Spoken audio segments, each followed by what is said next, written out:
நாகை துணை காவல் கண்காணிப்பாளர் அலுவலகத்தில் புதுச்சேரி கடற்கரையில் நடைபெற்ற தென்னிந்திய கடல் நீச்சல் போட்டியில் கலந்து கொண்டு வெற்றி பெற்ற மாணவனை காவல் துணை கண்காணிப்பாளர் திரு பாலகிருஷ்ணன் அவர்கள் பாராட்டினார்.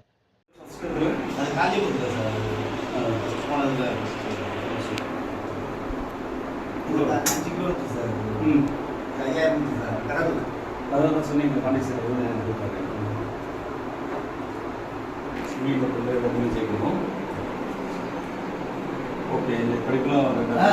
இதில் இது வந்து காஞ்சிபுரம் தான் சார். அது என்னது ரன்னிங் இல்லை சார், ரன்னிங் பண்ணிட்டு ஷூட்டிங் பண்ணிட்டு அந்த நீச்சல் ஸ்விம்மிங் சார். சொல்லி கொஞ்சம் இதெல்லாம் 5000